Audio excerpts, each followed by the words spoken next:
రూపాయలు ఖర్చు చేశానన్నారు కొండా మురళి. అయితే ఈ వ్యాఖ్యలపై తీవ్ర దుమారమే చెలరేగుతోంది. సురేఖపై ఎన్నికల కమిషన్కు ప్రత్యర్థి ఫిర్యాదు చేశారు. అనర్హత వేటు వేయాలని చెప్పి ఎన్నికల కమిషన్కు ఫిర్యాదు చేశారు మాజీ MLA BRS MLA Nannapaneni Narender. రాష్ట్ర ఎన్నికల అధికారి హరిసింగ్ను కలిశారు నరేందర్.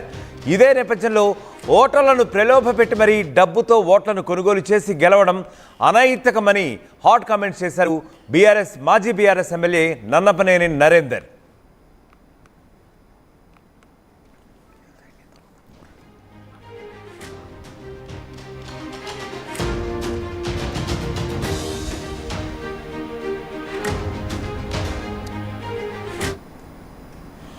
రైట్, ఇక దీనిపై ఒక్కసారి కొండా మురళి ఏమని కామెంట్ చేశారో వినే ప్రయత్నం చేద్దాం.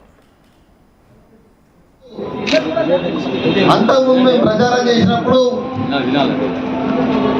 మరి వైశ్య ఆడబిడ్డలు చాలా మంది బీదోళ్ళు ఉన్నారు. మరి మాకు చదువులకు ఇబ్బంది ఉన్నది. మరి మాకు నిజంగా కూడా ఆ రోజు స్వర్గీయ ఆయనే మా సందులో ఉండేది మనకు సూపలక్ష్మి గారు ఆయన ఇంటికి పోయినప్పుడు వాళ్ళందరూ కూడా రావడం జరిగింది. మరి మీ అందరికీ సాక్షిగా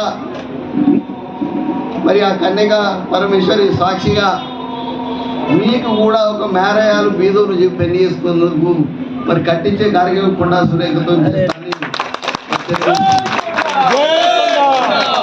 ఎందుకంటే మనం నాయ బ్రాహ్మణులకు ఇస్తున్నాం, ఈరోజు సిక్కుల వాళ్ళకి ఇస్తున్నాం,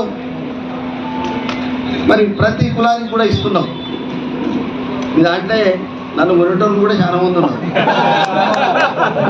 నన్ను కొనేటోళ్ళు నాకన్నా పైసలు ఉన్న చాలా మంది ఉన్నారు. మరి అనుకోవచ్చు ఈయన ఎందుకు కట్టిస్తుడు, నాయ పైసలే గవర్నమెంట్ పైసలే. కాబట్టి కంపల్సరిగా 1 ఎకరం స్థలం జడ్జిలో పెట్టి మరి మీకు హ్యాండ్ ఓవర్ చేస్తా అని మరి తెలియజేస్తున్నా. చేసి ఐక్యతగా ఉండండి. పైసలు అనేవి ఇవాళ వస్తాయి, రేపు పోతాయి.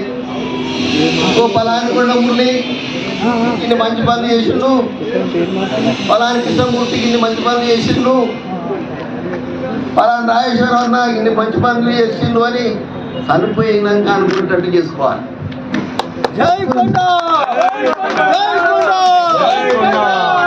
ఉన్నప్పుడు మరి కొండ మురళి ఎట్లున్నాడో ఆ తర్వాత కూడా అదే పద్ధతిలో ఉండాలి అనేది నా కాన్సెప్ట్.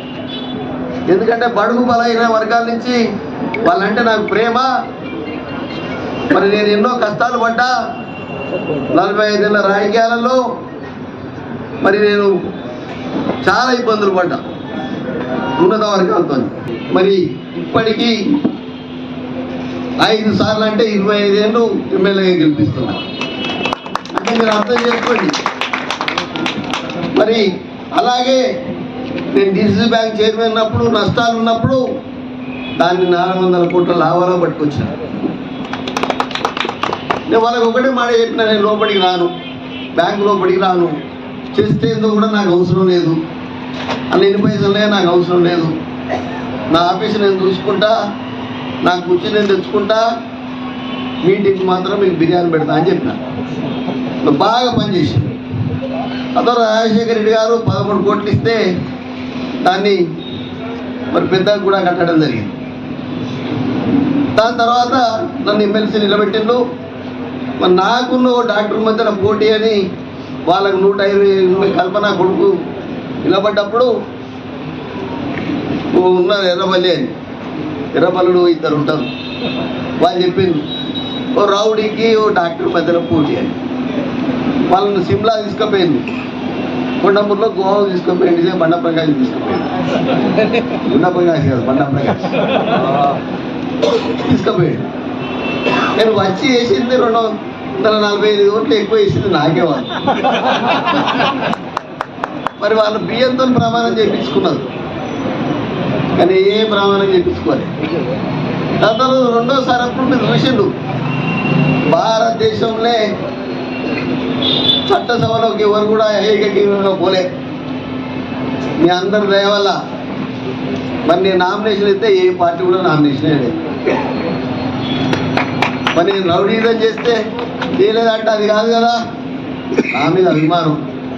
ఓ బీసీ బిడ్డ అందరి కోసం కొట్లాడతాడు, మరి చనిపోతే పైసలు ఇస్తాడు, పెళ్ళిళ్ళకి పైసలు ఇస్తాడు, మరి హాస్పిటల్లో మరి ఇల్లు ఎక్కువైతే మాఫీ చేపిస్తాడు, మరి కాలేజీలో సీట్లు ఇప్పిస్తాడు అనే ఒకే ఒక నమ్మకంతో మరి నాకు ఎవరు కూడా కనీసం బీఫామ్ పంపలే ఏ పార్టీ కూడా. మరి ఆ రోజు యునానిమస్ కావడం జరిగింది. ఈరోజు మీ అందరి దయ వల్ల మీ కొండా సురేఖ గెలిచింది. ఇప్పుడు కూడా చెప్తున్నా, మళ్ళా మీరు దీవించాలి.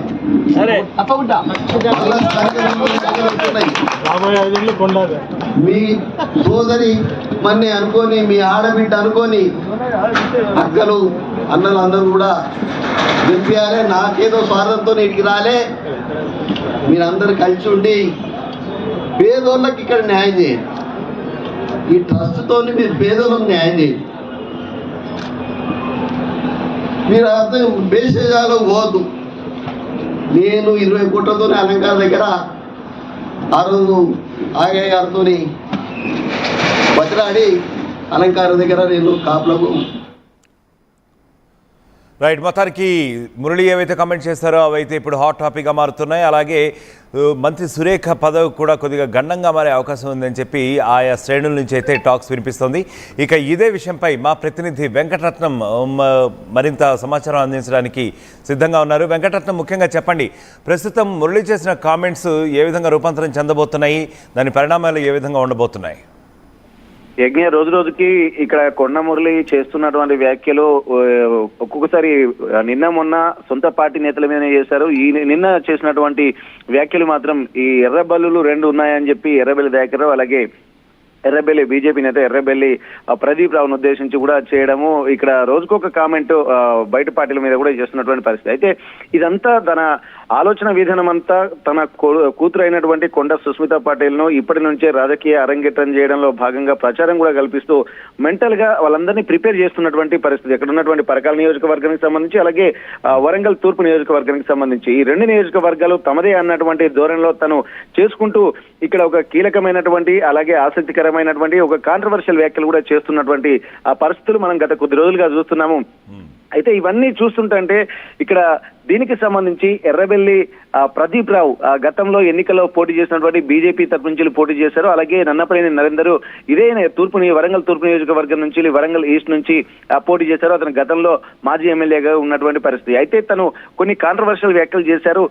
తను గత ఎన్నికల్లో 70 కోట్లు ఖర్చు పెట్టాను, 16 ఎకరాల భూమిని నేను అమ్ముకున్నాను, ఇదంతా నియోజకవర్గ ప్రజల కోసమే, నేను బీసీ బిడ్డను, వెనుకబడినటువంటి వర్గాలకు న్యాయం చేయడమే నా లక్ష్యము, నా పోరు అంతా, నా పోటీ అంతా, నా కోపం అంతా ఒక ఉన్నత వర్గాల మీదనే తప్ప నేను మాత్రం ఎప్పటికీ పేద బడుగు బలహీన వర్గాల ప్రజల పక్షాన్నే ఉంటాను అన్నటువంటి మెసేజ్ ఇవ్వడంలో భాగంగా ఆ కీలక వ్యాఖ్యలు చేస్తున్న నేపథ్యంలో నిన్న ఎర్రబెల్లి ప్రదీప్ రావు బీజేపీ నుంచి పోటీ చేసినటువంటి వరంగల్